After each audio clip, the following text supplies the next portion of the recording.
O usuário запросил переписать текст на бразильском-португальском языке.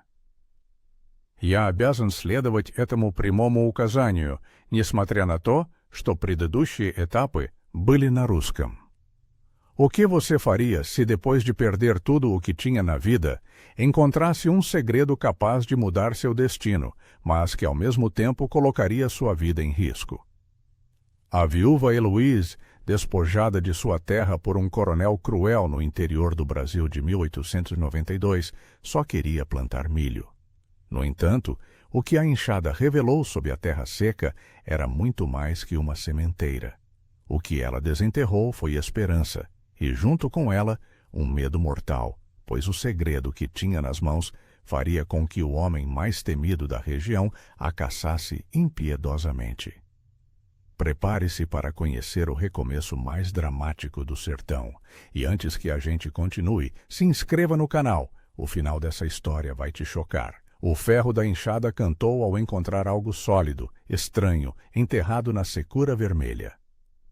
Heloise estacou, o suor picando os olhos e escorrendo pela têmpora, até sumir no tecido grosso do vestido de luto. Faziam 3 dias que ela estava naquela terra de ninguém, o sítio abandonado a 3 léguas da vila de Santa Rita, herdado de um tio distante que mal conhecia. O coronel Fernando Vasconcelos, o mesmo que havia tomado a fazenda onde ela e o falecido marido viviam, tinha feito questão de humilhá-la, garantindo que o único pedaço de chão que lhe restava era essa ruína isolada, onde nem a coragem se atrevia a morar. A dor física da labuta era, na verdade, um alívio. Era melhor do que o vazio gélido que sentia desde que a febre havia levado o marido, e logo em seguida a ganância de Vasconcelos lhe havia roubado o futuro. Ela estava ali para recomeçar, não por ambição, mas por teimosia, por uma desesperada necessidade de provar que a vida ainda lhe devia alguma coisa. A terra estava dura, compactada pela indiferença de anos, mas Heloise continuava, movida por uma fúria silenciosa contra o destino e contra o coronel. O sol de Minas Gerais castigava. O ar seco trazia o cheiro metálico da poeira levantada, e o único som era o baque rítmico da ferramenta contra o torrão. Naquele ponto, o único objetivo dela era abrir um espaço mínimo, um canteiro onde pudesse lançar as últimas sementes de milho que possuía. Se não brotassem, se não vingassem, seu destino estaria selado e seria mais um fantasma esquecido na vastidão da serra, mais uma vida esmagada pela bota dos coronéis. Aquele som, porém, não era de pedra nem de raiz. Era um som oco, um ploque surdo que vibrou nas suas mãos calejadas e na sua alma. Heloise soltou a enxada, que tombou ao lado do buraco, e ajoelhou-se. O chão quente e áspero queimava a pele sob o tecido fino. Ela começou a raspar a terra com os dedos, primeiro com cautela, depois com uma febre que a fez esquecer o cansaço e a sede que lhe arranhavam a garganta. A ansiedade lhe apertou o peito como um nó. Podia ser um resto de ferro velho, um pedaço de arado esquecido, mas a esperança, essa teimosa e perigosa emoção, acendeu uma pequena chama no seu ventre vazio. A respiração ofegante era o único ruído além do farfalhar distante das folhas secas. A visão embaçou por um instante, e ela piscou rapidamente para limpar o suor, focando na pequena mancha escura que emergia da terra. Foi então que o metal apareceu por inteiro. Não era ferro. Era o canto de uma caixa de madeira escura ou talvez um baú pequeno, envolto em uma camada espessa de ferrugem e sujeira. Ela forçou os dedos nas bordas, sentindo a textura fria e úmida sob as unhas quebradas, e puxou. O objeto cedeu com um pop lento, um som de sucção da terra que o havia guardado por tanto tempo, e revelou-se um caixote de metal robusto e pesado. O peso. Aquilo pesava muito mais do que deveria. Heloise olhou em volta, o coração batendo com violência e a pulsação zunindo nos ouvidos. Não havia viva alma por perto. O sítio ficava escondido atrás de uma curva na estrada de terra, invisível até para quem passava por ali. A solidão, que até então tinha sido sua maldição e sua vergonha, naquele momento, era a sua única proteção, o seu escudo. Ela estava sozinha, e ninguém podia ver a estranha caixa que estava aninhada em seus braços. A caixa tinha uma tranca pesada, corroída pelo tempo, mas o ferrolho se desfez quando Heloísa o puxou com uma força que vinha do desespero e da incredulidade. Ela levou a mão hesitante até a tampa e a levantou. O rangido agudo do metal velho ecoou no silêncio do meio-dia, um ruído que, para ela, soou como um tiro de canhão. Não havia terra dentro, apenas um forro de veludo desbotado, e sobre ele um brilho cálido e inconfundível. Eram moedas.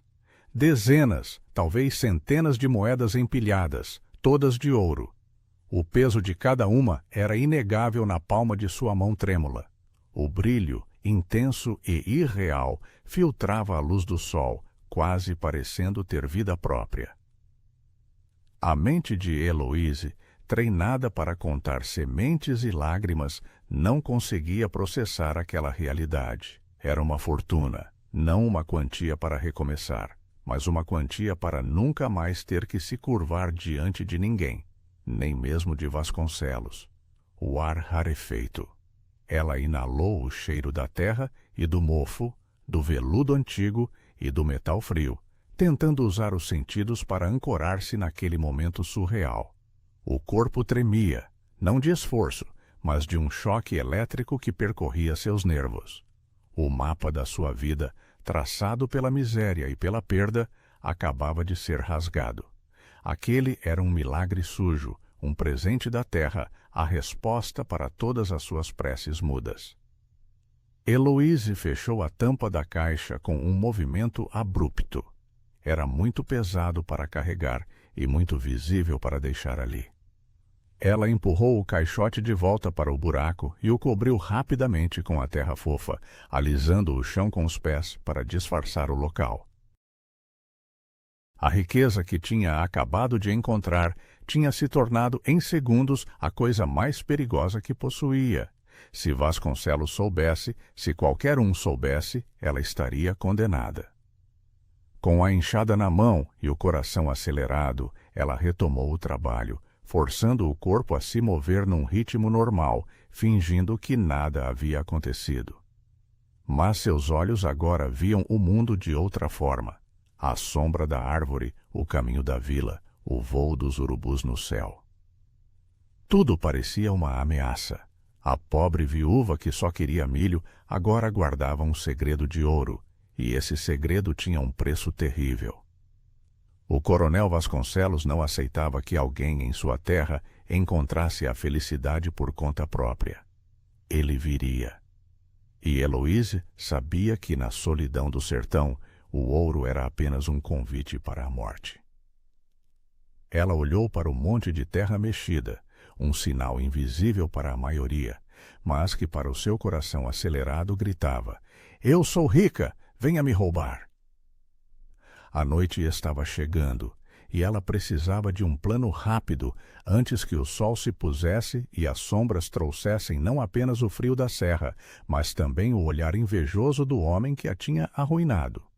A caixa de metal, enterrada a 1 palmo de profundidade, era a linha fina que separava a esperança de uma vida nova e a certeza de um fim trágico e solitário.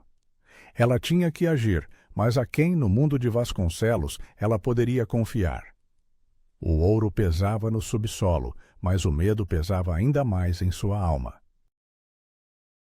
A única coisa certa era que ela não conseguiria esconder o segredo por muito tempo, e a escuridão da primeira noite com aquela fortuna enterrada prometia ser a mais longa de toda a sua vida. Ela se levantou, limpou a poeira das mãos e olhou para a trilha que levava à vila. A primeira moeda teria que ser trocada, e o risco seria imediato e inevitável. Mal sabia ela que a decisão de trocar apenas uma daquelas peças de ouro chamaria a atenção de alguém que mudaria tudo. O cheiro doce e pesado da madeira queimada pairava no ar frio da noite, a única companhia de Heloíse.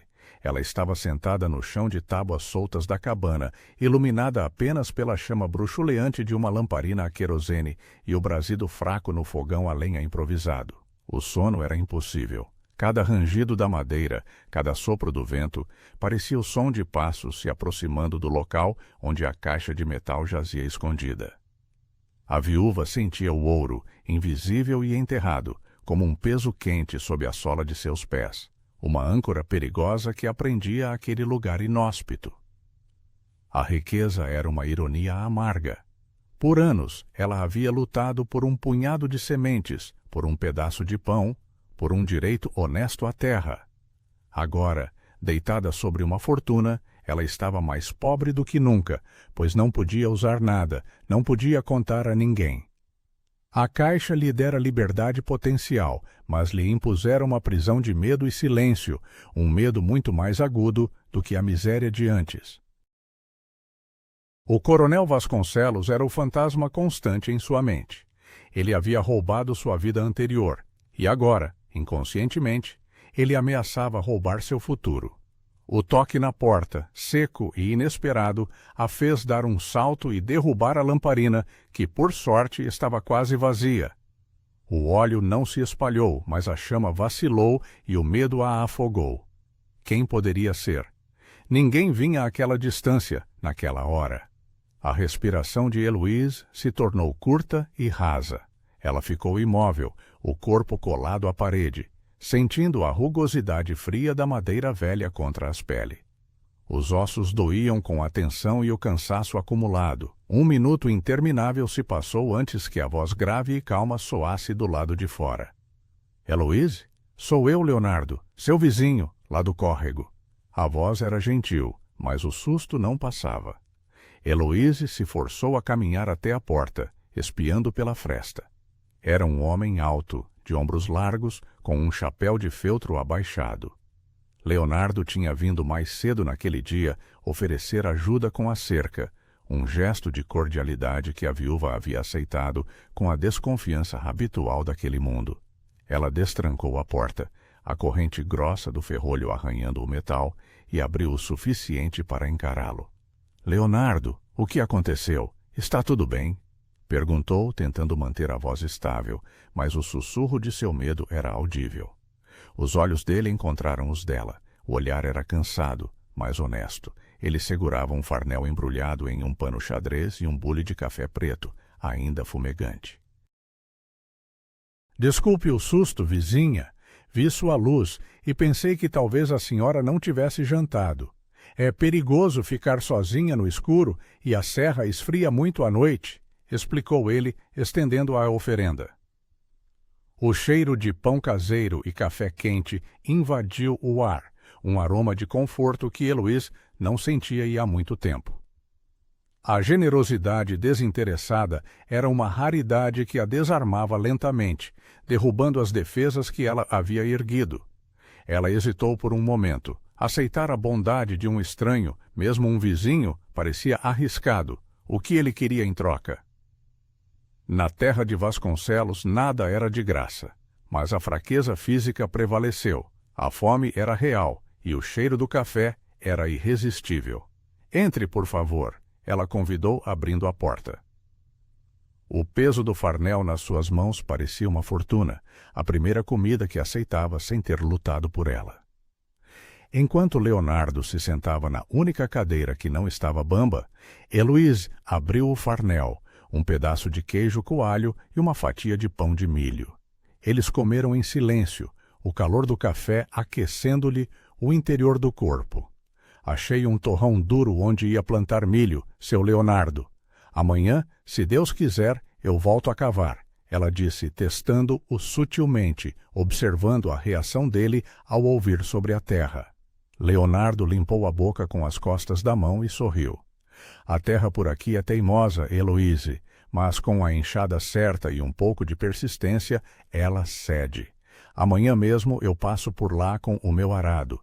Não precisa se preocupar. A gente aqui se ajuda. Ele respondeu, seus olhos fixos apenas na xícara. Ele não perguntou sobre o torrão, nem sobre o que estava por baixo. Ele estava apenas ali, presente e solidário. Heloíse percebeu então que Leonardo era um bom homem, um refúgio de decência em um mar de ganância. Ela sentiu uma pontada de remorso por tê-lo testado. No entanto, o segredo do ouro não poderia ser compartilhado com ninguém. Ela agradeceu a ajuda prometida e ele se levantou, a sombra na parede alta e acolhedora. Tenha uma boa noite e não tenha medo. A serra é grande, mas a gente também está aqui, ele assegurou, um conforto inesperado. Depois que ele se foi e o silêncio pesado voltou, Heloíse se viu olhando para o saco de pão. O toque da bondade de Leonardo era um alívio, mas também uma complicação. Ela precisava ir até a vila para trocar a primeira moeda, mas isso a exporia ao coronel Vasconcelos. E se ela fizesse isso, estaria colocando em risco não apenas a si mesma, mas a inocência de um homem bom que tinha acabado de estender a mão. Ela sabia que a confiança era um luxo que não podia pagar, mas a pressão para fazer a primeira troca de moeda era esmagadora. Se ela ficasse ali, poderia morrer de fome ao lado de um baú de moedas de ouro. Se saísse, poderia morrer pelas mãos do coronel. Ela precisava de um plano que fosse mais silencioso, mais astuto do que simplesmente aparecer na cidade com dinheiro que não tinha. A moeda. Ela tinha que arriscar uma. E para fazer isso, ela teria que sair da segurança da cabana, carregando em segredo a prova de que a terra abandonada guardava um mistério, um segredo que, se revelado, traria mais do que apenas a ira de Vasconcelos. O sol causticante da manhã seguinte acendeu o pó da estrada de terra, transformando-o numa nuvem dourada e impiedosa. Heloíse estava nervosa, o estômago embrulhado por uma mistura de medo e fome. Ela tinha escondido a caixa de metal debaixo das tábuas do chão da cozinha, coberta por um saco velho de aniagem, e embrulhado uma única moeda em um lenço puído, mantendo-a apertada no bolso do avental. Seu objetivo era claro: ir até a cidade vizinha, a maior, onde ninguém a conhecia, para trocar a moeda por dinheiro corrente, o suficiente para comprar sementes, sal e querosene. A simples ideia de enfrentar o mundo com aquele segredo a fazia tremer. O cheiro de esterco e poeira misturava-se ao aroma fraco das poucas flores selvagens que resistiam à seca. Ela pegou a mula, única herança que Vasconcelos não conseguiu tomar, e partiu. A viagem era longa e solitária. Cada ruído do mato, cada sombra na beira da estrada, parecia um sinal de que seria atacada, que seu segredo seria descoberto. Ela olhava para trás a cada 100 metros, procurando a silhueta de algum cavaleiro, algum capanga do coronel que pudesse tê-la seguido desde o sítio. Apesar do medo paralisante, a necessidade era maior. A inação era a morte certa, uma morte lenta de inanição ou de doença. Ela precisava agir, mesmo que isso significasse se expor ao risco mais grave. A moeda no bolso era fria e pesada, e a cada passo da mula, Heloíse sentia o metal chacoalhando contra sua coxa, como um pequeno sino que anunciava sua sorte e sua desgraça. A cidade de Diamantina ficava a mais de um dia de viagem, mas era a única opção segura. Quando finalmente chegou ao povoado, o burburinho de vozes, o ranger das carroças e o cheiro forte de fumo e aguardente a atingiram como uma onda. Ela desceu da mula, sentindo as pernas bambas, e se dirigiu à casa de câmbio menos movimentada que encontrou, perto da igreja principal, sob o olhar atento de poucas pessoas. Ela parecia apenas mais uma viúva de fazenda, vestida de preto, com o rosto marcado pela vida dura do campo, o que lhe conferia um disfarce perfeito.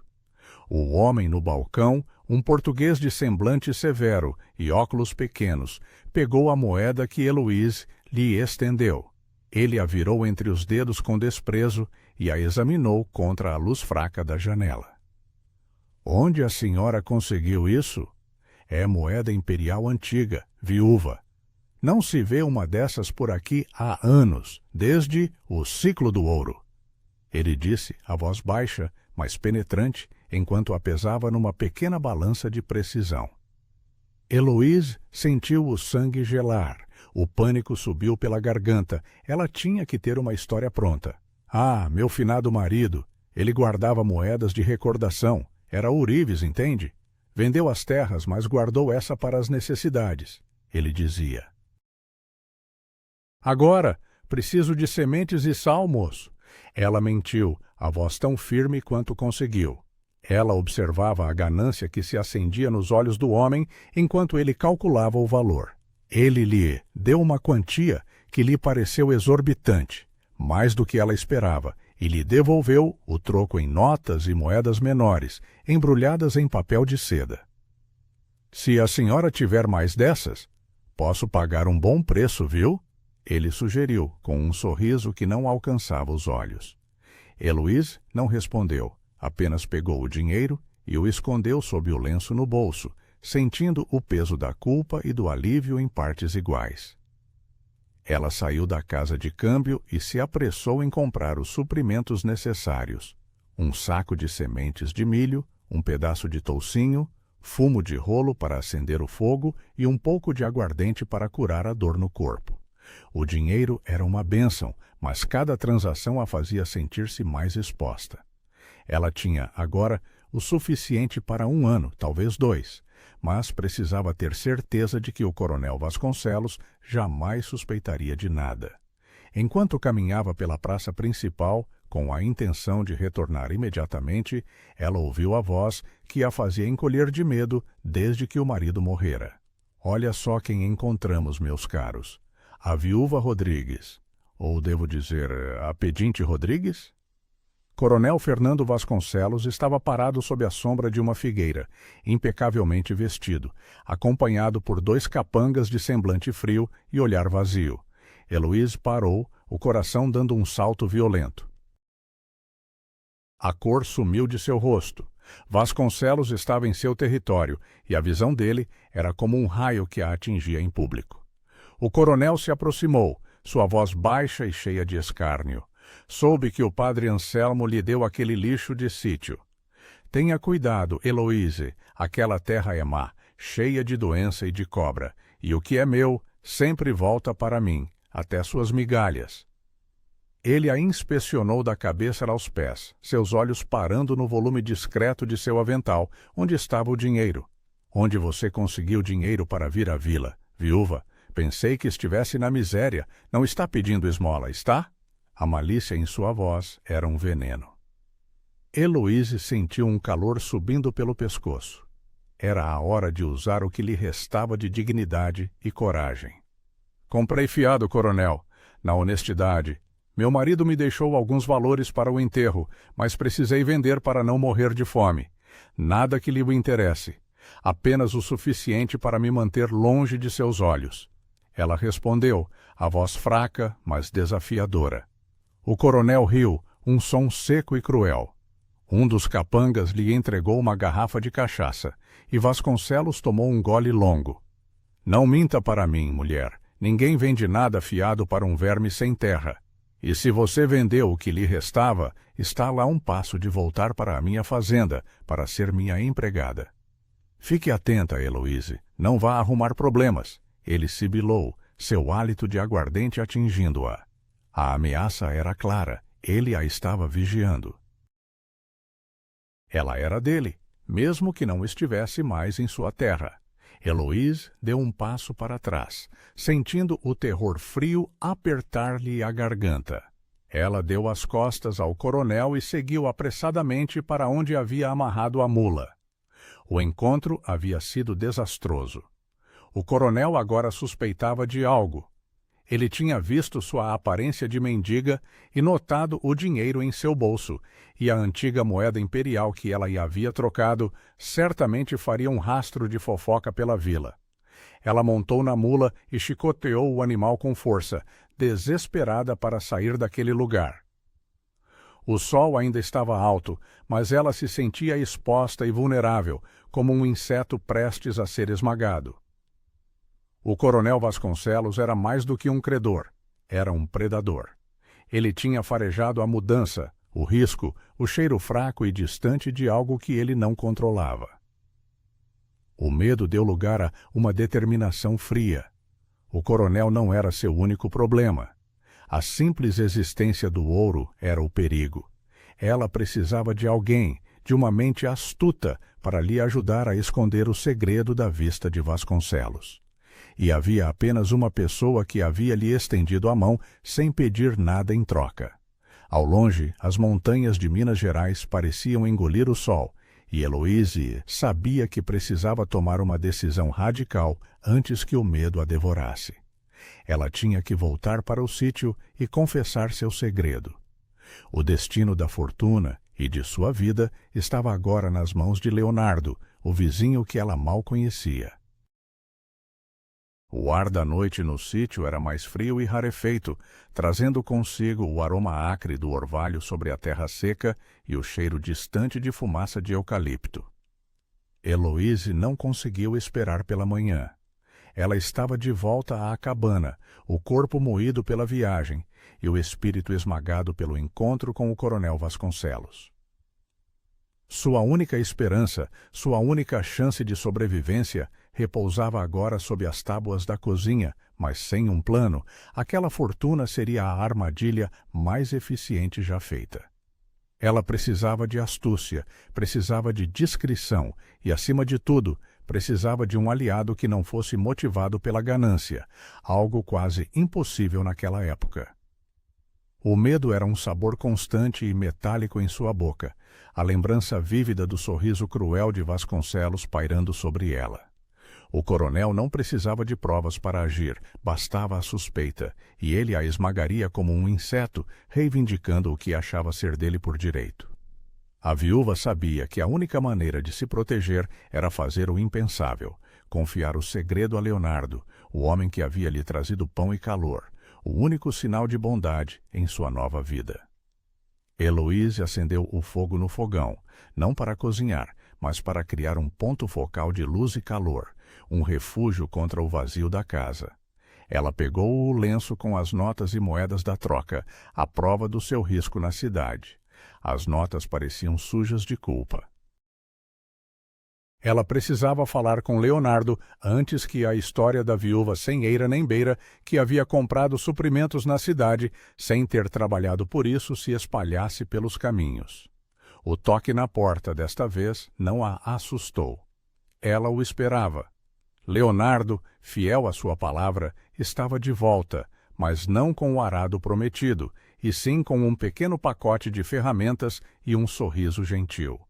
Ele parecia ter percebido a tensão dela no dia anterior e havia retornado com uma desculpa simples para verificar se tudo estava bem. Bom dia, Heloíse. Pensei que talvez precisasse de uma mão com a cerca. O gado selvagem anda solto por aí, ele disse, a voz grave e reconfortante. Heloíse o convidou a entrar, sentindo o peso da decisão em seus ombros. O cheiro de café fresco que ele trazia contrastava com a angústia que a consumia. Eles se sentaram à mesa rústica, mas desta vez a conversa não era sobre cercas ou mulas. A viúva fixou os olhos nele, a decisão endurecendo sua expressão, e contou a primeira parte da verdade, a parte mais fácil. Seu Leonardo, eu lhe agradeço o pão e a ajuda, mas preciso ser honesta com o senhor. Eu fui à vila ontem, e o coronel Vasconcelos me viu, e ele suspeitou de algo. Ele perguntou de onde veio o dinheiro para as minhas compras, e eu não posso mentir mais. Eu não sei o que fazer. Se ele descobrir, ele me mata. Ela desabafou, as últimas palavras em um sussurro rouco e desesperado, as mãos tremendo. Leonardo a ouviu em silêncio, a expressão séria, sem qualquer vestígio de julgamento ou curiosidade. Ele acenou, indicando que continuasse. Heloíse respirou fundo. Era o momento de lançar o dado, de entregar sua vida e sua fortuna àquele homem que havia conhecido há apenas 3 dias. O peso da revelação era quase insuportável, mas o medo de Vasconcelos era o empurrão final. Ela então lhe contou tudo, sobre o sítio abandonado, sobre o dia em que a enxada bateu no metal, sobre a caixa pesada e o brilho inconfundível do ouro imperial lá dentro. Ela detalhou as moedas, o papel amarrotado que encontrou no fundo da caixa e a sensação de terror que a dominou ao perceber que estava sentada em uma mina de ouro. Ela observou cada microexpressão no rosto dele. O vizinho fechou os olhos por um momento, como se estivesse processando um raio. Ele não fez perguntas imediatas sobre o valor ou a localização. Em vez disso, ele falou sobre o coronel. Vasconcelos é como um urubu. Ele fareja o medo e a riqueza. Ele não se importa com a honestidade. Se ele souber que você tem mais que sementes, ele usará a lei dele, que é a força, para tirar tudo de você. E o ouro é a prova que ele precisa. Ele então perguntou: o papel que você achou? O que ele dizia? Heloíse se levantou e tirou do baú de roupas o papel amarelado e seco, dobrado em 4. Era uma nota escrita à mão por um homem chamado Tobias Ferreira, datada de 1878, explicando que o ouro era o resultado de 20 anos de trabalho em garimpos e que ele o havia enterrado para uma segunda chance. Leonardo leu a nota lentamente, seus lábios movendo-se em silêncio. O ouro é limpo, Heloíse, é fruto de trabalho honesto, guardado por um homem que não confiava nos bancos ou nos coronéis. Mas isso não importa para Vasconcelos. O que importa é que é seu e ele não pode ter. Ele devolveu o papel, a seriedade pesando sobre o momento. Heloíse sentiu um calor no peito. Ele não havia demonstrado cobiça. Havia apenas analisado a ameaça. O que eu faço, Leonardo? Eu não posso enterrá-lo de novo para sempre. Eu não tenho nem comida de verdade. Eu não posso viver com esse medo, ela implorou, a voz embargada pela emoção. O vizinho pensou por um longo tempo, os olhos fixos na fresta da porta. Precisamos de tempo, Heloíse. O ouro tem que sumir, mas os efeitos do ouro têm que aparecer lentamente. Não podemos ter a fazenda de volta em 1 mês, mas podemos ter uma cerca nova em 6 meses e uma galinha gorda em 1 ano. Ele ponderou, a mente trabalhando com a precisão de um relojoeiro. O coronel não suspeitará se a senhora trabalhar duro, mas o trabalho duro só pode render o que a terra pode dar. Temos que forçar o rendimento da terra, e precisamos que o sítio não pareça abandonado, ele disse, olhando ao redor para a miséria da cabana. A ideia dele estava começando a tomar forma, não esconder o ouro, mas camuflar seus efeitos.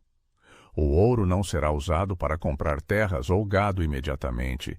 Ele será usado para comprar materiais discretos, usados para reformas lentas. A senhora precisa de um homem ao seu lado para que Vasconcelos não a veja como presa fácil.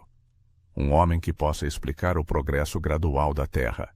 Ele sugeriu, olhando-a diretamente nos olhos.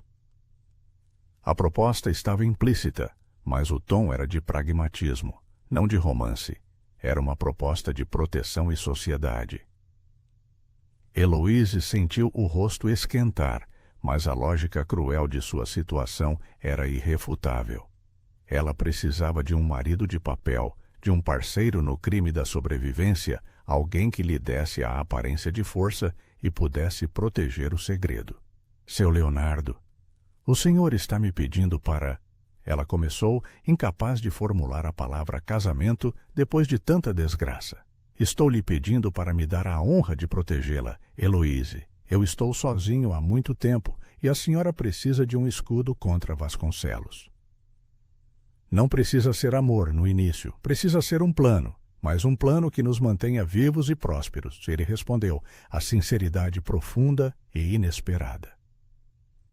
Heloíse olhou para a terra coberta no chão. Seu futuro não estava mais na escuridão do baú, mas naquele olhar calmo e honesto de Leonardo. O plano era arriscado, mas era o único que lhe dava uma chance contra a ganância do coronel. Ela sabia que precisava aceitar, mas a decisão final, a entrega de sua vida, exigia um último ato de fé. Ela se inclinou para ar à frente, o cheiro de suor, terra e medo dela encontrando o cheiro de fumo e sabão dele. Seu Leonardo, eu aceito, mas o segredo, ele morre conosco.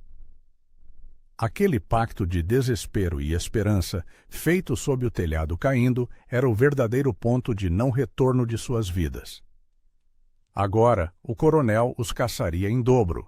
O ar da noite no sítio era mais frio e rarefeito, trazendo consigo o aroma acre do orvalho sobre a terra seca e o cheiro distante de fumaça de eucalipto. O calor úmido do lampião iluminava o interior da cabana. A confiança, nascida da necessidade e do medo, era a chama tênue que agora unia Heloíse e Leonardo. O pacto havia sido selado.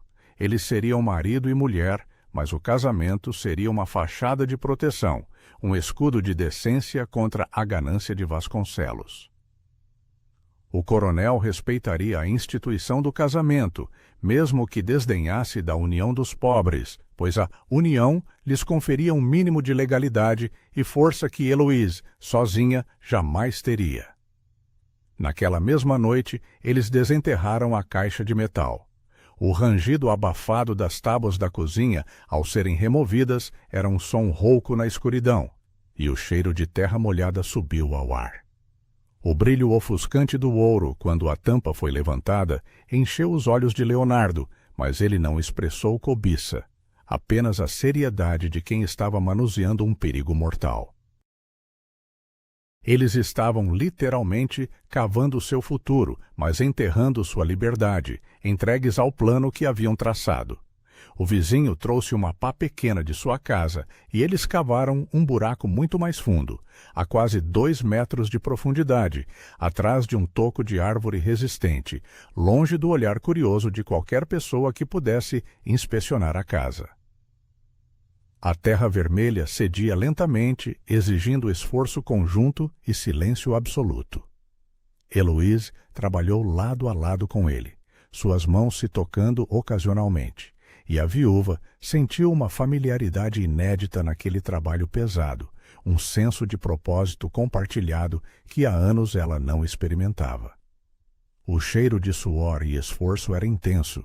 Eles cobriram a caixa com uma lona grossa antes de jogá-la no fundo da cova, garantindo que a umidade da terra não a danificasse novamente, e depois a cobriram, camada por camada, com o máximo de cuidado para não deixar marcas visíveis na superfície. Quando terminaram, o sítio estava a salvo, mas a fortuna se tornara um mistério ainda mais profundo, acessível apenas através da confiança mútua de 2 almas isoladas. 2 dias depois, Heloíse e Leonardo caminharam as 3 léguas até a igreja de Santa Rita. Eles se apresentaram ao padre Dominguinhos, um homem já velho e cansado, mas de bom coração. Leonardo explicou a situação com a honestidade que lhe era peculiar, a necessidade de companhia mútua, a solidão da idade e o perigo que uma viúva enfrentava sozinha no sertão. O ouro, é claro, não foi mencionado. O padre, acostumado com os arranjos de conveniência no interior, apenas sorriu e deu a bênção. O casamento foi rápido, uma cerimônia simples e pragmática, sem festejos, apenas a assinatura dos papéis que selavam o acordo. Heloíse Rodrigues e Leonardo Alencar se tornaram marido e mulher, uma união silenciosa de proteção e segredo. O coronel Vasconcelos não precisava saber sobre o ouro, apenas que Heloíse não estava mais sozinha, que ela tinha um homem ao seu lado. A primeira mudança visível veio quando Leonardo levou suas poucas posses e sua mula para a cabana do sítio. O cheiro de tabaco, couro e suor masculino ocupou o espaço antes vazio da casa, e a presença dele era um peso físico que afastava a solidão e a escuridão. Eles dormiam em camas separadas, mantendo o acordo de pragmatismo, mas a simples existência dele na casa era o primeiro muro que Heloíse construía contra a invasão de Vasconcelos. O plano começou a se desenrolar com precisão. Usando o dinheiro da primeira moeda, Heloíse comprou algumas ferramentas novas, mas de segunda mão, na cidade vizinha, evitando qualquer item de luxo que pudesse levantar suspeitas. Ela e Leonardo começaram a trabalhar de sol a sol no campo, criando a ilusão de um esforço sobre-humano que justificaria o progresso gradual que viria a seguir. Leonardo era um trabalhador incansável. O barulho de seu arado na terra, o som rítmico da enxada dele, era o novo som da cabana, o som da esperança que ressurgia. Em poucas semanas, a cerca foi consertada e um pequeno curral foi erguido. Temos que mostrar trabalho, Heloise. O coronel vai mandar capangas para inspecionar.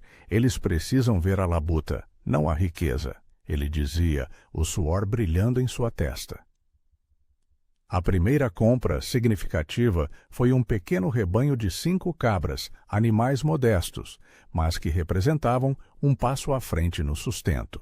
Elas vieram de um comerciante distante, com notas fiscais forjadas de modo convincente, alegando uma compra a longo prazo. O objetivo era fazer com que o sítio parecesse florescer, não magicamente, mas sim através da dedicação implacável de 2 sertanejos. Eles usaram uma pequena quantia do ouro para comprar sementes e fertilizantes, que Leonardo carregava em segredo durante a noite de carroceiros confiáveis, que não faziam perguntas. O campo, antes estéril, começou a ganhar vida com o verde tenro do milho e feijão. A visão do crescimento era o primeiro pagamento real do segredo, uma esperança tangível. A primeira semana de plantio, no entanto, veio acompanhada do primeiro sinal da ameaça constante. Um cavaleiro, um dos capangas de Vasconcelos, apareceu no horizonte, passando lentamente pelo sítio, fingindo não olhar, mas observando cada detalhe da cerca nova e do campo cultivado. Ele era uma sombra de desconfiança, um lembrete de que o inimigo estava sempre farejando. Heloise estremeceu, mas Leonardo continuou a trabalhar o rosto impassível. O coronel não dorme, esposa, ele está apenas marcando o território, mas ele não pode fazer nada se virmos o trabalho. Continue cavando, continue forte, ele sussurrou, a voz baixa e firme, tranquilizando-a. O disfarce funcionava, mas a pressão era palpável.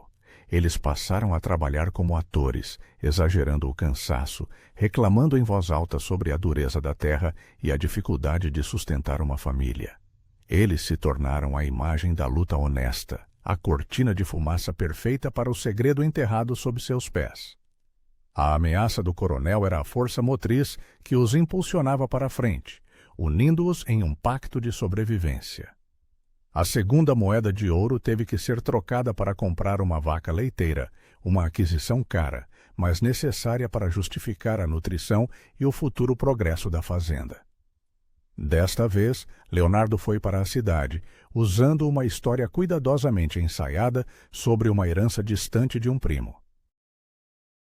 O risco da troca era enorme, mas a necessidade de aumentar a aposta era ainda maior. A vaca representaria o salto na produção, o primeiro passo para a prosperidade. O retorno de Leonardo, 3 dias depois, foi a mais longa espera na vida de Heloise, pois ela sabia que se ele fosse pego ou questionado, todo o plano desmoronaria, e o coronel Vasconcelos não teria misericórdia. O destino de sua pequena família de fachada estava agora em um saco de couro e na esperança de que a história de Leonardo fosse convincente o suficiente para enganar a ganância. Ela não sabia, no entanto, que o coronel já havia notado o casamento e que ele faria uma visita surpresa à fazenda, não para questionar a riqueza, mas para quebrar a honra de Leonardo, o homem que ousou desafiá-lo com um simples ato de proteção. O perigo estava à espreita, mais perto do que eles imaginavam, esperando o momento certo para se manifestar. O cheiro forte de couro de cavalo e suor azedo, trazido pelo vento quente do meio-dia, rompeu a paz da fazenda.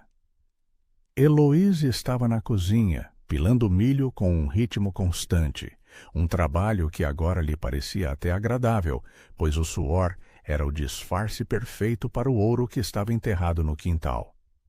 O odor de terra molhada e mato seco misturava-se ao aroma da comida simples, quando o som de cascos pesados e o relinchar de cavalos ecoou pelo sítio, quebrando a ilusão de segurança que eles haviam construído.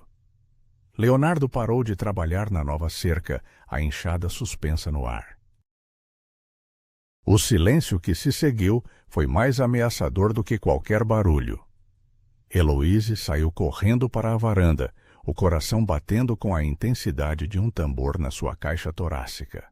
A poeira vermelha, levantada na entrada, anunciava o inevitável. O coronel Fernando Vasconcelos havia chegado para confrontá-los, trazendo consigo 2 capangas armados. Vasconcelos desceu do cavalo com a lentidão calculada de um predador, suas botas lustrosas contrastando com a lama e a sujeira do sítio. Seu terno de linho branco e o chapéu de feltro caríssimo o faziam parecer um fantasma de elegância em um cenário de miséria rural. Os capangas permaneceram em suas celas, os rifles em punho, como estátuas de madeira. O ar se tornou pesado, quase irrespirável, carregado de tensão e ameaça. Ora, ora, o que temos aqui, Leonardo? Vasconcelos começou, seu sorriso largo e frio, mais uma careta do que um sinal de alegria. Ele olhou ao redor, os olhos pequenos e astutos inspecionando cada melhoria. A cerca nova, o pequeno curral, as cabras pastando tranquilamente. O sítio abandonado da viúva agora parece um acampamento de trabalho. O casamento lhe fez bem, meu caro. Ou seria? A herança? O coronel usou a palavra herança com ironia e escárnio, lançando um olhar incisivo para Heloíse, que se agarrava à porta da cabana. Ele estava jogando, tentando fazer com que o vizinho escorregasse, revelando a fonte do dinheiro. O medo paralisava Heloíse, mas ela podia sentir a frieza e o controle que emanavam de Leonardo, que permanecia parado, a enxada ainda na mão. Apenas trabalho duro, coronel, respondeu Leonardo, sua voz firme e sem hesitação, o sotaque caipira soando natural e honesto. Sou trabalhador, e agora tenho Heloíse ao meu lado. Ela tem mãos fortes. O que o senhor vê é suor, não milagre. As sementes que compramos com o pouco que sobrou de um tio de Heloíse, que viveu longe, estão dando frutos, graças a Deus. Vasconcelos riu, um som estridente que fez as cabras se agitarem. O tio longínquo. Sempre um tio longínquo, não é?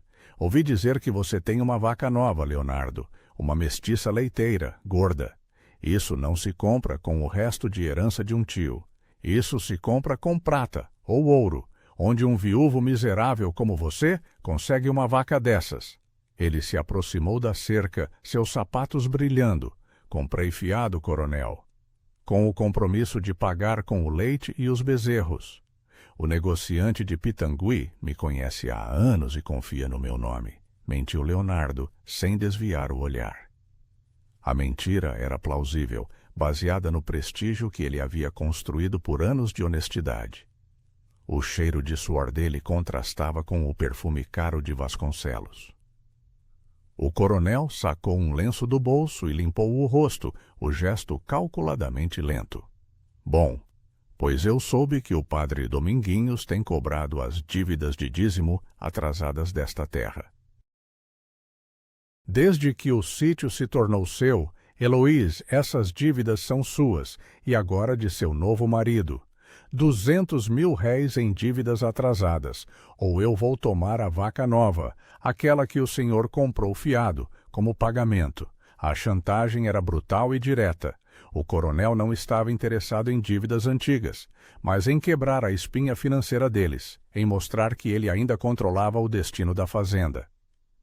Heloíse deu um passo à frente, a raiva finalmente superando o medo, mas Leonardo a impediu com um olhar, um pequeno movimento da mão que a manteve quieta. 200.000 réis? É uma quantia considerável, coronel. Eu preciso de tempo. Nós temos as colheitas. Eu pagarei ao padre e o padre lhe pagará, respondeu Leonardo, sua voz tensa. Ele estava comprando tempo, transformando a dívida numa transação legal, evitando a confiscação imediata da vaca, o único símbolo de sua ascensão. Não, eu quero o dinheiro na minha mão, ou na mão dos meus homens, amanhã ao meio-dia. Ou a vaca e as cabras serão confiscadas, e a senhora Heloíse vai ter que arrumar outra forma de pagar pelo seu tio longínquo, disse Vasconcelos, seu olhar se tornando gélido, uma ameaça que ia além do dinheiro. A humilhação era insuportável.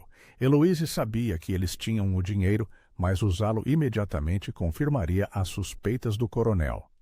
A dívida era uma nova armadilha. A tensão rasgava o ar. Leonardo deu um passo para a frente, seus ombros parecendo mais largos sob a luz dura do sol. Nós pagaremos, coronel.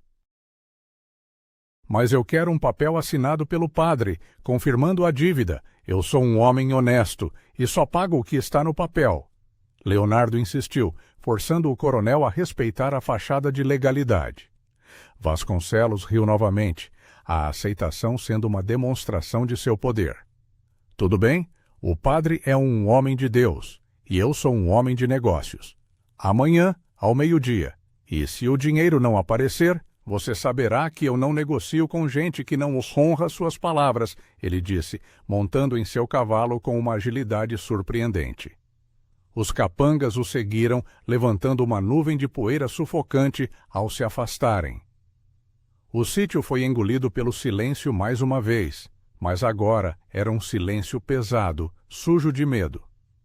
Heloíse correu para Leonardo, segurando-o pelos braços, sentindo o tremor em seu corpo. Leonardo, o que faremos? Não podemos pagar com o ouro assim. Ele vai saber. Ela sussurrou, aterrorizada. Leonardo olhou para o rastro de poeira. Temos que pagar, esposa, mas não podemos arriscar a vaca. Vamos usar o ouro de novo, e o padre Dominguinhos será a nossa nova cortina de fumaça.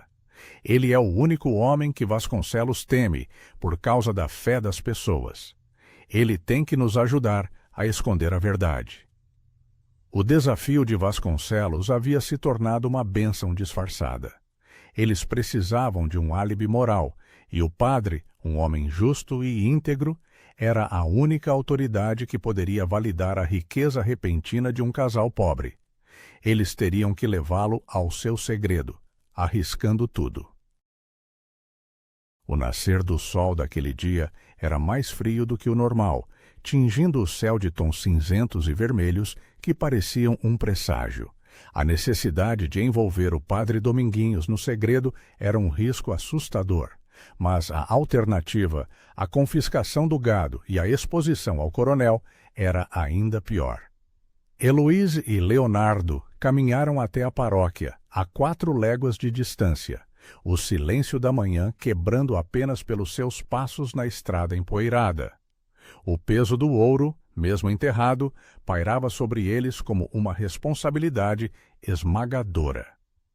Quando chegaram à casa do padre, sentiram o cheiro de incenso e café misturados, um aroma de conforto e ordem que contrastava com o caos de suas vidas. O padre Dominguinhos era um homem de estatura baixa, com um olhar penetrante e mãos gastas por décadas de serviço à comunidade. Ele os recebeu com cordialidade, mas percebeu imediatamente a tensão que envolvia o casal. Vim falar sobre a dívida, padre, começou Leonardo, a voz baixa. O coronel Vasconcelos exige 200 mil réis até o meio-dia de hoje, ou ele confiscará a vaca e as cabras. O senhor sabe que ele fará isso. Ele quer nos tirar o que conquistamos com suor.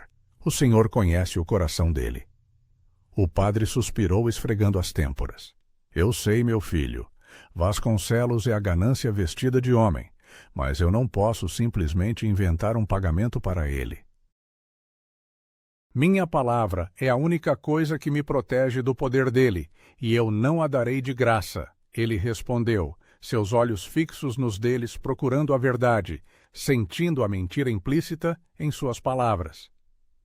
Heloíse, então, tomou a palavra. Ela sabia que a verdade parcial não funcionaria. A vulnerabilidade era sua única arma. Padre, o senhor me viu aqui no sítio, sozinha e pobre. Mas o que o senhor não sabe é que a terra onde eu plantei milho escondeu uma bênção, ou talvez uma maldição. Eu preciso de seu álibi, mas para ter o seu álibi, o senhor precisa ter a nossa verdade. O padre os olhou com espanto, a caneca de café parando a meio caminho de sua boca. Ele convidou-os a entrar em seu escritório, uma sala cheia de livros velhos e cheiro de papel seco. Ali, sob o peso de um crucifixo de madeira escura, Heloíse contou toda a história do baú de metal, do ouro imperial e da nota de Tobias Ferreira, revelando o segredo com detalhes aterrorizantes. Ela lhe explicou o plano: pagar a dívida com uma parte do ouro, mas fazer com que parecesse uma doação de caridade de uma fonte anônima. A riqueza de um casal pobre vindo do trabalho honesto levaria tempo para ser aceita, mas a generosidade repentina de Deus, intermediada pela Igreja, era algo que nem o coronel ousaria questionar, pelo menos publicamente. O padre, após ouvir a história, ficou em silêncio por um longo tempo. Ele se levantou, caminhou até a janela e olhou para o céu. O som dos seus sapatos no chão de madeira era o único ruído. Ele não questionou a origem do ouro, mas a intenção. Ouro no solo é apenas metal. Ouro nas mãos de um homem ganancioso é destruição. Ouro nas mãos de um casal com fé pode ser redenção. Ele finalmente declarou, sua voz solene. Ele aceitou participar da farsa, mas com uma condição. O casal deveria usar o ouro não apenas para a própria segurança, mas para a caridade. O dinheiro deveria ser usado para pagar a dívida da igreja, para ajudar os pobres da comunidade. Ele seria o guardião moral do segredo, transformando o ouro de Tobias em uma bênção comunitária. Eu lhes dou a minha palavra, Heloíse e Leonardo. Eu pagarei o coronel Vasconcelos com o dinheiro da igreja, vindo de uma doação anônima que eu guardava para as emergências. Ele não poderá questionar a igreja, mas a cada moeda que tirarem daquele buraco, lembrem-se da minha condição. Vocês não são mais apenas fazendeiros, são guardiões. O padre decretou, o olhar severo. Heloíse e Leonardo se sentiram aliviados, mas o peso da responsabilidade aumentou exponencialmente. Eles prometeram cumprir a condição, apertando a mão do padre. Ele então lhes deu um papel assinado, confirmando o pagamento da dívida pelo dízimo, um documento legal que anulava a ameaça de confisco do coronel. Aquele papel era a sua primeira vitória real. Eles voltaram para o sítio com o papel nas mãos, o alívio misturado à nova pressão. O coronel Vasconcelos era o inimigo visível, mas a ameaça invisível, agora, era a promessa que haviam feito ao padre, uma promessa de caridade que exigiria sacrifícios ainda maiores. A prosperidade do sítio teria que ser sutilmente acompanhada por atos de generosidade anônima na comunidade. Quando chegaram ao sítio, Vasconcelos e seus capangas já estavam lá, pontuais, o coronel cheirando a triunfo, a cara fechada esperando o fracasso deles. A poeira que se assentara agora era novamente levantada pelo andar de Vasconcelos. O cheiro de impaciência e poder emanava dele. Onde está o dinheiro, Leonardo? São 12 horas em ponto. Minha paciência acabou. Exigiu Vasconcelos, o rosto vermelho de impaciência, o olhar fixo na vaca leiteira. Leonardo estendeu o papel do padre, a testa franzida. A mudança na expressão do coronel, de triunfante para furiosa, foi instantânea. O padre Dominguinhos pagou a dívida, coronel, com o dinheiro da igreja. Aqui está o documento, disse Leonardo, estendendo o papel. Vasconcelos pegou o documento, as mãos tremendo, e leu-o rapidamente, o ódio visível em cada músculo de seu rosto, pois a igreja era a única instituição que ele não podia tocar. Maldito padre! Praguejou Vasconcelos, amassando o papel na mão e jogando-o no chão com desdém. Ele estava furioso por ter sido enganado, por ter sido desafiado pela única força que o povo respeitava. Ele sabia que não poderia confiscar o gado, mas sua raiva exigia um novo alvo. Seu olhar se fixou em Heloise, que estava parada ao lado de Leonardo. Você pode ter se escondido atrás de um homem e da igreja, viúva, mas eu ainda sou o dono desta terra, e você ainda me deve uma satisfação por aquele dinheiro que gastou na vila. Eu voltarei, e quando eu voltar, não haverá padre ou marido para te salvar. Ele prometeu, o tom de sua voz um sussurro frio. A ameaça era mais íntima e perigosa do que a chantagem anterior. Ele tinha falhado em tomar o gado, mas havia plantado uma semente de medo que a caridade do padre não poderia curar. Ele montou em seu cavalo, seguido por seus capangas, e desapareceu na poeira.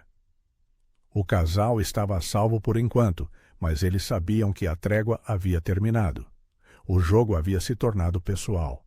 Eles haviam vencido a primeira batalha, mas o coronel Vasconcelos não aceitava derrotas, e a próxima jogada dele seria algo que atingiria o coração da comunidade, forçando o padre a quebrar seu voto de silêncio e expondo, de uma forma devastadora, o segredo do ouro.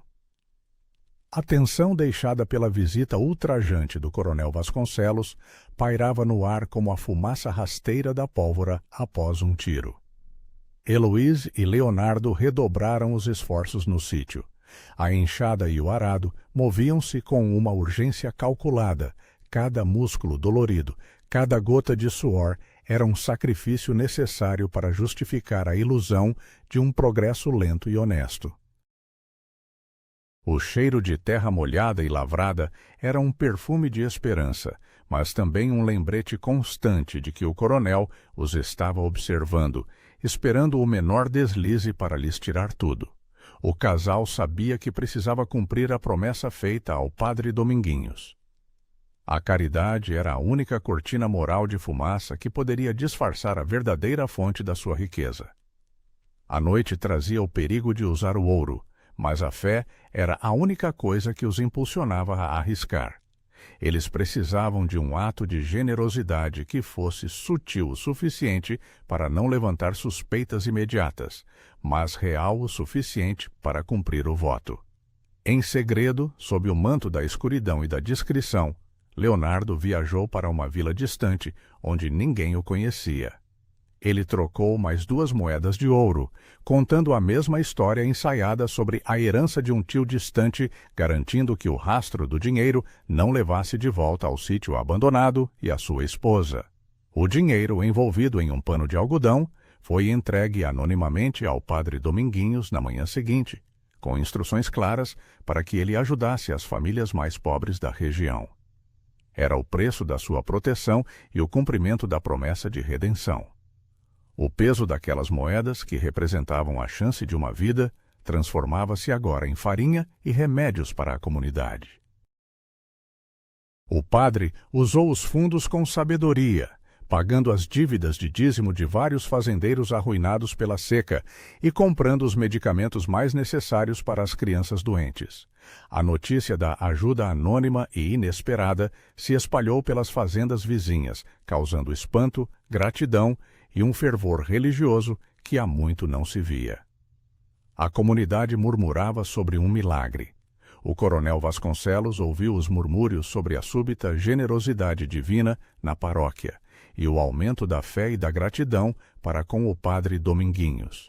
Seu ódio pela instituição e pelo homem de Deus cresceu, pois ele percebeu que o padre estava construindo um poder moral que ele não podia comprar ou intimidar, e que Heloise e Leonardo eram a causa disso. Vasconcelos usou seus capangas para plantar sementes de desconfiança na comunidade. Ele começou a espalhar rumores maliciosos e calculados. O ouro anônimo era, na verdade, roubado de um crime antigo, e a igreja estava sendo cúmplice. O cheiro do mal era mais penetrante do que o perfume caro que ele usava. O boato maldoso se espalhou rapidamente pelos arredores. As pessoas, divididas entre a gratidão ao padre e o medo de represálias do coronel, começaram a se afastar do casal. Sugeriam que Leonardo havia desenterrado algo profano ou que estava traindo Heloise para ficar com a riqueza. A honestidade de anos dele estava sendo manchada pela inveja e pela malícia. A honra de Leonardo, que era o pilar de todo o plano de proteção, estava sob ataque, e sua reputação estava sendo suja. Os vizinhos pararam de sorrir e de acenar. A pressão social era uma tortura lenta e silenciosa, um lembrete de que a riqueza só trazia paz na escuridão. O silêncio dos outros era a arma mais potente de Vasconcelos. Heloíse e Leonardo tinham que manter a fachada de humildes trabalhadores, mas o silêncio da comunidade em torno deles era mais alto do que o barulho da enxada no campo. Eles estavam sozinhos novamente, mas agora com um segredo que pesava muito mais do que a miséria de antes. O isolamento era a prova de que o coronel estava ganhando a guerra moral. Um dia, no final da tarde, uma jovem mãe apareceu no sítio. Era Mariana, uma viúva do lado oposto do vale, com os olhos vermelhos e a roupa suja, com 3 filhos famintos agarrados às suas saias. O cheiro de desespero dela era forte. O contraste entre a miséria dela e a riqueza enterrada sob o chão da cabana era doloroso para Heloíse. Mariana implorou por ajuda, desesperada pela vida de sua criança mais nova, o menino mais magro, que estava doente e com febre alta. Minha criança vai morrer, Heloíse. Eu não tenho mais nada, não tenho nem farinha para o pão. Eu vim até aqui porque dizem que a senhora tem sorte, que o seu marido é um homem bom. Eu preciso de remédios, de um médico. Ela implorou, as lágrimas escorrendo pela sujeira de seu rosto. Heloíse viu sua própria miséria refletida no olhar daquela mulher. Era o eco de seu próprio passado recente, a lembrança da dor que ela o havia suportado. Ela soube que não podia hesitar, que o ouro não era apenas para a sua proteção. Ele tinha uma missão maior. O voto ao padre exigia a ação imediata, não o medo. Ela olhou para Leonardo, que acenou silenciosamente. O plano de discrição teria que ser abandonado. Eles não podiam deixar uma criança morrer por causa de um segredo. A vida de um inocente valia mais do que o risco de serem expostos ao coronel. O momento era de decisão. Vamos ajudar Mariana, mas você vai dizer ao médico que o dinheiro veio de seu marido, que ele o deixou guardado, disse Heloíse, assumindo o risco, mas mantendo o disfarce. O calor do desespero e da compaixão era mais forte do que a frieza do medo. Leonardo cavou uma pequena quantia do ouro e entregou a Mariana. Ele organizou a viagem da mulher ao médico, usando um vizinho de confiança. Aquele ato de caridade, no entanto, seria a faísca que acenderia o fogo da verdade. A salvação do menino seria o evento que Vasconcelos usaria para expor a mentira e dar o golpe final no casal. O coronel já havia sido alertado sobre o movimento na estrada. Ele tinha farejado a urgência e a mentira. No dia seguinte, ele visitaria o sítio mais uma vez, mas não para exigir dinheiro. Ele traria uma testemunha que poderia destruir a honra de Leonardo e a segurança de Heloíse, forçando-os a fazer uma escolha final e devastadora. O sol subiu sobre o sertão, mas o ar no sítio estava gelado, carregado de expectativa e ameaça. Heloíse e Leonardo sabiam que haviam cometido um erro ao se deixarem levar pela compaixão. A salvação do filho de Mariana, embora um ato de virtude, quebrava a regra de ouro do seu disfarce, a discrição. Eles tinham exposto o ouro, não através da ganância, mas da caridade, e o coronel Vasconcelos não tardaria a usar esse fato para destruí-los. O cheiro de doença e desespero que havia saído com Mariana seria substituído pelo cheiro de vingança. Eles esperavam o coronel sentados na varanda, a quietude tensa que só precede a tempestade. O ranger do portão, forçado pelos capangas, foi o primeiro sinal. Vasconcelos não estava sozinho. Ele trazia consigo um homem baixo e nervoso, que Heloíse reconheceu com um arrepio. O cambista da cidade de Diamantina, aquele que havia trocado a primeira moeda de ouro, cujo olhar ganancioso ela havia notado. O coronel desceu do cavalo e parou diante deles, seu olhar gélido fixo em Leonardo, ignorando Heloíse. Eu não vim cobrar dívidas desta vez, camponês. Eu vim cobrar mentiras. Ontem, a criança de Mariana foi salva porque ela tinha dinheiro para um médico, dinheiro que ela não tinha. Dinheiro que veio de um saco de moedas velhas como estas, disse Vasconcelos, tirando do bolso um pequeno saco de veludo onde chacoalhavam moedas imperiais. Onde você conseguiu este ouro, Leonardo? Sua história de trabalho duro não se sustenta mais. Este homem aqui, continuou o coronel apontando para o cambista trêmulo, me disse que a viúva Rodrigues apareceu na cidade, meses atrás, com moedas antigas que valiam uma fortuna. E agora, a senhora Rodrigues tem um marido, uma fazenda em crescimento e está pagando por milagres na vila. O cambista, pálido, confirmou a história com a voz embargada. Sim, coronel, a viúva me vendeu as moedas, e este homem... O cambista hesitou, olhando para Leonardo. Este homem me visitou na semana passada para trocar outras moedas. Ele disse que eram de um primo, mas eu não acreditei. O ouro é o mesmo, é muito raro. O plano havia desmoronado. O álibi da honestidade e da caridade havia sido exposto. Leonardo, no entanto, manteve a calma, seu olhar inabalável. O cheiro de pó e medo pairava no ar. Eu não roubei nada, coronel. Eu não roubei a igreja. Eu não menti sobre o trabalho. O ouro é limpo. Ele defendeu-se, mas a palavra do cambista era a prova que Vasconcelos precisava para agir. Não me importa se é limpo ou sujo. Este ouro causou desordem na minha terra. A lei aqui sou eu.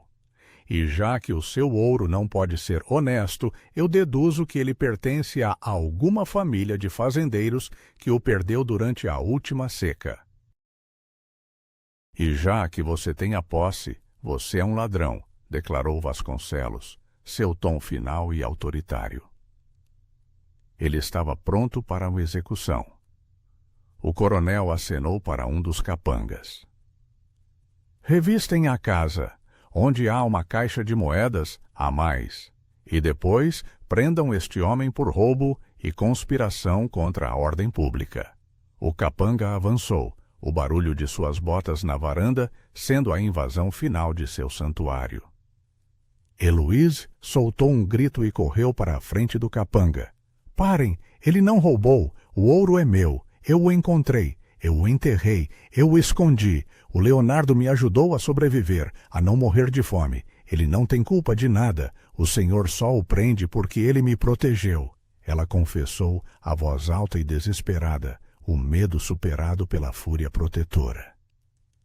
Vasconcelos riu, um som seco e cruel. O ouro é seu? Não me faça rir, viúva. O que está no meu chão pertence a mim. E se você o encontrou, você o escondeu de mim. Isso é roubo de propriedade. Mas como sou um homem razoável, vou lhes dar uma chance. Eu não vou levar o seu marido para a forca. Se você me der o ouro. Ele estendeu a mão, o gesto de sua ganância final. Me diga onde está o baú, Heloíse. E o seu marido, o homem honesto, pode ir livre. Eu ficarei com o ouro e com a fazenda. E você pode ficar com o seu marido na miséria onde você pertence. O que você escolhe? O ouro ou o pescoço do seu marido? O silêncio era absoluto. O cheiro de terra molhada subia do local onde a fortuna estava enterrada, e Heloíse podia sentir o peso da decisão em sua alma. A vida dela havia se transformado em uma balança, a liberdade de Leonardo contra o futuro de uma nova vida. O risco era inimaginável. Leonardo deu um passo para a frente, o rosto pálido, mas os olhos firmes. Não, Heloíse, não diga nada. Eu não sou um ladrão. Ele está mentindo. Mas o coronel já havia vencido, pois ele havia forçado a viúva a escolher. Ela tinha que salvar o homem que lhe dera esperança. Heloíse olhou para Leonardo, sentindo o amor e o desespero. O ouro está enterrado atrás da árvore. Profundo. Leve tudo. Mas deixe meu marido em paz, ela sussurrou, a voz quebrada. A confissão era a rendição de todos os seus sonhos. Ela havia salvado seu marido, mas havia perdido a guerra. O coronel sorriu em triunfo. Ele ordenou que seus capangas cavassem imediatamente, a satisfação evidente em seu rosto. A busca pelo baú começou. Heloise e Leonardo assistiram impotentes enquanto a terra era virada no local onde haviam enterrado o seu segredo, a sua única chance de redenção. O baú foi encontrado. A cena da vitória do coronel era a cena da derrota do casal, mas eles estavam juntos. A história, no entanto, não termina com a perda do ouro, pois o padre Dominguinhos já havia feito o seu movimento final, garantindo que o coronel Vasconcelos pagaria um preço mais alto por sua ganância. Eles tinham perdido a fortuna, mas tinham encontrado a única coisa que o coronel não podia tirar, um ao outro.